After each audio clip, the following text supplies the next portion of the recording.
পশ্চিমবঙ্গের বুকে লুকিয়ে রয়েছে ১ শতাব্দী প্রাচীন মন্দির, যার ইট পাথরের গায়ে আজও লেখা আছে ইতিহাসের গল্প। আর সেই ইতিহাসের অনন্য এক নিদর্শন হলো গোকুলচাঁদ টেম্পল। সপ্তদশ শতকে নির্মিত এই মন্দির আজও বহন করে মল্ল রাজাদের গৌরবময় স্মৃতি। এ শুধু একটি মন্দির নয়, এ বাংলার ইতিহাস, শিল্প আর ভক্তির এক জীবন্ত দলিল। ইতিহাস শুধু বইয়ের পাতায় সীমাবদ্ধ নয়, বেঁচে আছে বাংলার এই মাটিতেই। হোলি বা দোলের সময় এই মন্দির খুব ভালোভাবে সাজানো হয়। এই যে পাথরগুলো রাখা আছে না, এই পাথরগুলো দিয়েই এই মন্দির নির্মাণ করা হয়েছে, মানে সেই বড় বড় চ্যাকড়া পাথর টাইপের। মন্দিরটা ঘোরার জন্য চারদিকে 4টে দরজা করা রয়েছে মন্দিরের পুরো গর্ভগৃহটাকে ঘোরার জন্য। ঠাকুর কোথায় থাকে? বিষ্ণুপুর রাজবাড়ি। বিষ্ণুপুর রাজবাড়িতে। আমরা আনতে যাই, রাধিকা হচ্ছে পুরোটাই সোনা, আর সোনার কৃষ্ণ হচ্ছে পুরোটাই অষ্টধাতু। মানে কে দায়িত্ব নেবে? ওই 10-12 দিন থাকে, যে আবার পুলিশ থাকে এখানে, মানে বাঁকুড়া থেকে পর্যন্ত জয়পুর থানা, বাঁকুড়া থানা। ওই যে ওই দূরে রয়েছে ওইটা হলো স্টেশন। স্টেশন থেকে একটু আগিয়ে আসলেই এই মন্দিরটা। স্টেশন থেকেও মন্দিরটা দেখা যায়। আর আমাদেরকে বারণ করেছিল ভিডিও করতে, কিন্তু আমরা যা ভিডিও বানিয়েছি তোমরাই দেখতে পাবে। সেই রূপটাই রয়েছে, অর্ধেকটা রয়েছে মাটির নিচে এবং অর্ধেকটা রয়েছে মাটির উপরে।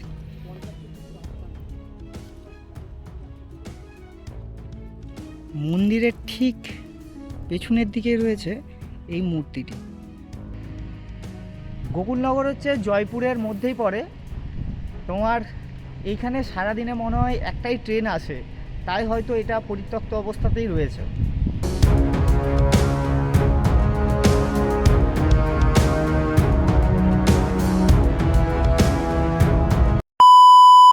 হাই এভরিওয়ান, সবাইকে স্বাগত জানাই নতুন একটি ভিডিওতে। আজকে আমি আর প্রীতম বেরিয়ে পড়েছি অজানা ঐতিহাসিক মন্দির দর্শন করতে। আমরা যেহেতু কামারপুকুর থেকে যাচ্ছি, তাই সোলদার ডিস্টেন্স রয়েছে বা গোকুলনগরের ডিস্টেন্স রয়েছে 28 কিলোমিটার। এখান থেকে প্রথমে যাব সোলদা, এখান থেকে পড়বে 7 কিলোমিটার, 21 কিলোমিটার, মানে কামারপুকুর থেকে 21 কিলোমিটার। আর এই গোকুলনগরের মন্দির ঘুরতে গেলে তোমাদেরকে বাইকেই আসতে হবে। যদি বাসে ট্রেনে আসো তাহলে অনেক কস্টলি পড়ে যাবে, কারণ বিষ্ণুপুর হয়ে আসলেও ট্রেনে আসবে তোমরা বা 4 চাকায় আসবে। আর ওই দিকের রাস্তা 4 চাকা খুব একটু সংকীর্ণ, রাস্তাটা খুব ছোট। আমি প্রপার লোকেশানটা ঠিক জানি না, কিন্তু যে আমাকে এই ডিটেলসটা দিয়েছে সে বলেছিল যে রাস্তা কিন্তু ছোট, বাইক নিয়েই যাবি। আর আজকে ফাঁকা পেয়েছি, আজকে ছোট্ট একটা রাইডে বেরিয়ে পড়েছি। আমার ভিডিও তোমাদের কেমন লাগে সেটাও কমেন্ট করে জানাতে পারো। চ্যানেলে যদি নতুন হও অবশ্যই চ্যানেলকে সাবস্ক্রাইব করে নিও। এবং আর আজকাল তো ইউটিউবে এখন বেশি শর্টস চলছে, বড় ভিডিও খুব কম মানুষই দেখছে।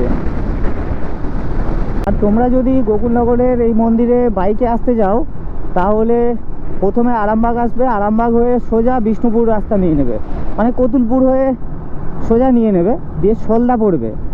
সোলদা থেকে বাঁদিকে পড়বে, বাঁদিকে একটু আগালেই গোকুলনগরের মন্দির পেয়ে যাবে। আর একটা রুট ম্যাপ আছে, যেটা হচ্ছে আরামবাগ হয়ে সোজা কামারপুকুর জয়রামবাটি ঘুরে তোমরা বিষ্ণুপুরের দিকে রওনা দিতে পারো। তো বিষ্ণুপুরের আগে সোলদা পড়বে, সোলদা থেকে বাঁদিকে পড়বে। আর অ্যাকচুয়ালি সোলদা পড়বে জয়পুরের আগে, তো বিষ্ণুপুর যেতে হচ্ছে না, তার আগেই সোলদা পড়বে, সোলদা থেকে বাঁদিকে পড়বে।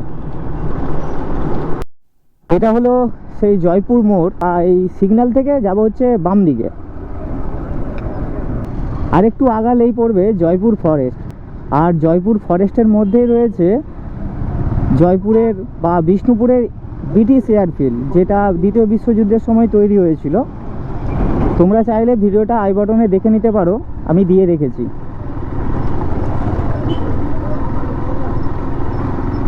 ওই দিক থেকে ওই রাস্তাটা হচ্ছে ধরতে হবে। পোস্টার দেখা যাবে, হলদে হলদে কালার একটা পোস্টার, ছোট্ট পাড়া পোস্টার।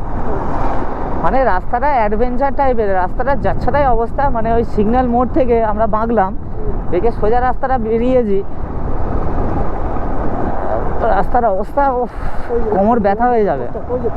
জয়পুরের মোড় থেকে একটু আগিয়ে আসলেই একটা সামনের দিকে গোকুলনগরের এই পোস্টার পাবে, পোস্টার থেকে ডান দিকে নেবে, সরি বাঁ দিকে নেবে, বা ওই জয়পুরের ওই সিগন্যাল থেকে মানুষকে জিজ্ঞাসা করে নেবে, বলে দেবে, অসুবিধা নেই।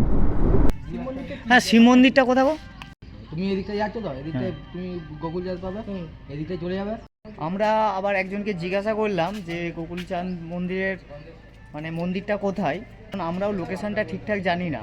আর একটা শিব মন্দির খোঁজ পেলাম যে এইখানে একটা শিব মন্দির রয়েছে সব থেকে বড়, মানে পশ্চিমবাংলার সব থেকে বড় শিবলিঙ্গ রয়েছে এই গোকুলনগর মানে গ্রামেতেই। তো সেটাও আমরা দেখতে যাব। আমি এখন দাঁড়িয়ে রয়েছি গোকুলনগরের স্টেশনে, যেই স্টেশনে কোনো মানুষজন নেই, পরিত্যক্ত অবস্থায় পড়ে রয়েছে। এ হলো স্টেশনের গেট, আমরা ঢুকছি, কেউ কোথাও নেই, পুরো ফাঁকা। আমরা এসেছি গোকুলচন্দ্রের এক পুরনো মন্দির দেখতে, আর এই মন্দির দেখতে এসে এই স্টেশনকে পেলাম। এমনকি টিকিট কাউন্টারও রয়েছে, কিন্তু টিকিট কাটার কোনো লোক নেই, পুরো ভগ্নপ্রায় পড়ে রয়েছে। পায়রার বাসা হয়েছে, পাখিদের বাসা হয়েছে। গোকুলনগর হচ্ছে জয়পুরের মধ্যেই পড়ে। তোমার এইখানে সারাদিনে মনে হয় একটাই ট্রেন আসে, তাই হয়তো এটা পরিত্যক্ত অবস্থাতেই রয়েছে। স্টেশনের মধ্যে একটা ট্রেন দাঁড়িয়ে রয়েছে, কিন্তু অনেক পুরনো ট্রেন, তার সাথে সব ওলট পালট করে রয়েছে দেখছি।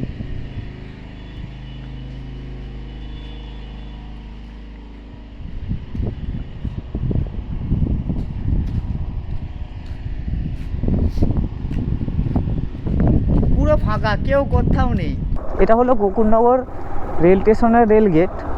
এটা ক্রস করলেই সামনেই পড়েছে, ওই মন্দিরটা দূর থেকে দেখাও যাচ্ছিল, এই যে সামনে বাঁদিকে রয়েছে সেই মন্দির। জয়পুরের ওই মোড় থেকে ওই 3 থেকে 3.5 কিলোমিটার ডিস্টেন্স রয়েছে এই মন্দিরটা। গ্রাম্য পরিবেশের মধ্যে এই মন্দিরটা রয়েছে, সেইভাবে বাধা নিষেধ কিছু নেই। আর এখানে শুনলাম আসার সময় যে এখানে বিষ্ণু পুজো হয় বা কৃষ্ণের পুজো হয়। মূর্তি থাকে কিন্তু বিষ্ণুপুরে, শুধুমাত্র হোলির সময় ওই 6 দিন না 7 দিন মানে ঠাকুরকে নিয়ে এসে পুজো করা হয়। এটা একজনের মুখ থেকে শুনছিলাম। সামনে এটা বেল গাছ না, এটা কদম গাছ। এই সেই পুরনো মন্দির। এখন আমরা প্রবেশ করছি সেই পুরনো মন্দিরের ভিতরে। বিষ্ণুপুরে যেমন টেরাকোটার মন্দির রয়েছে না, বিষ্ণুপুরের যে লালজি মন্দির বা বিষ্ণুপুরের যেই টেরাকোটার মন্দিরগুলো রয়েছে, সেম মন্দির।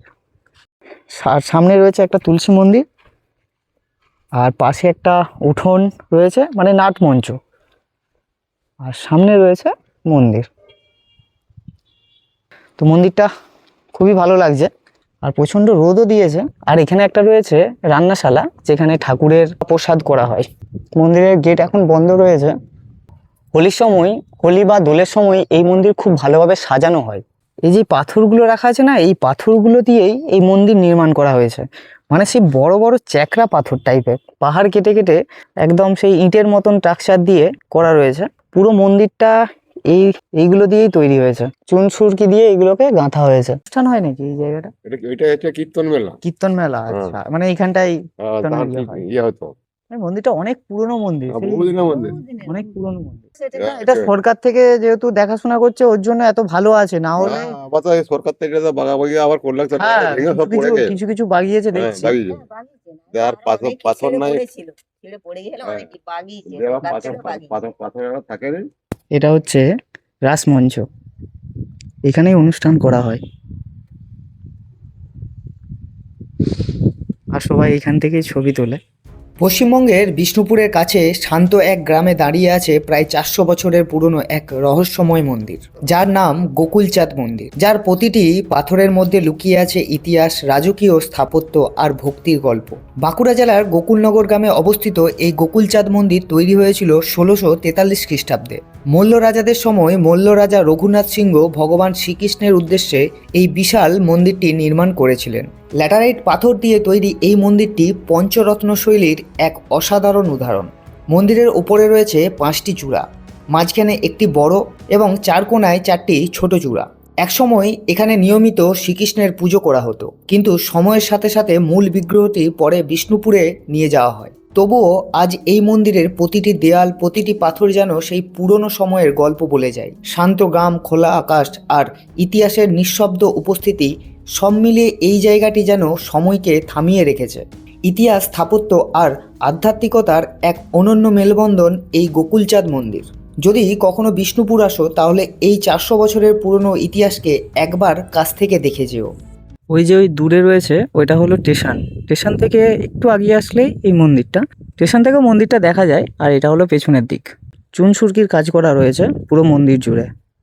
আর এই পাথর কেটে কেটেই এই মন্দিরটি নির্মাণ হয়েছে। এই সামনে যেই চূড়াটা আছে না, এই দেয়ালের চূড়াগুলো সেম চূড়াগুলো ছিল, কিন্তু সময়কালে এইগুলো ভেঙে গেছে। এগুলোকে আবার বাগানো হচ্ছে, সরকার থেকে বাগাচ্ছে, এইগুলো আস্তে আস্তে করে বাগাচ্ছে। কারণ এই মন্দির অনেক সময় লুটপাট হয়েছে বললো, যেহেতু এখানে সোনার মূর্তি থাকতো, তো হোলির সময় বা দোলের সময় নিয়ে আসা হয়, দিয়ে পুজো করা হয় এবং অনুষ্ঠানও করা হয়। তোমরা যদি চাও এই মন্দির ঘুরে যেতে তাহলে অবশ্যই চলে আসতে পারো। মন্দিরটি খুব সুন্দর। আমরা এখন যাচ্ছি বরাহ মন্দির দেখতে। ওই গোকুলচাঁদ মন্দিরের থেকে একটু আগিয়ে আসলে পাবে ডাকঘর। এই ডাকঘরের এই ছোট্ট রাস্তাটা দিয়ে হেঁটে হেঁটে যেতে হবে।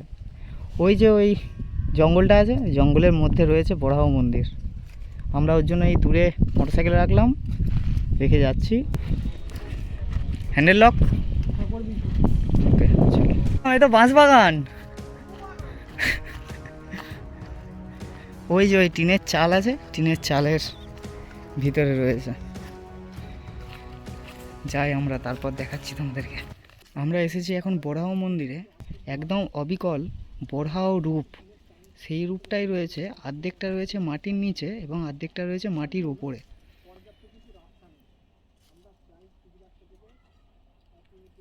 মন্দিরের ঠিক পেছনের দিকে রয়েছে এই মূর্তিটি। তো এখানে মানুষেরা বলছে যে এটা মাটির নিচ থেকেই বেরিয়েছে, অর্ধেকটা বেরিয়েছে এবং অর্ধেকটা বেরোতে পারেনি। আর চারিদিকটা পুরো জঙ্গল। প্রীতম, মূর্তিটা কেমন বল? দারুণ নয়? একদম অবিকল কোষ্ঠী পাথরের।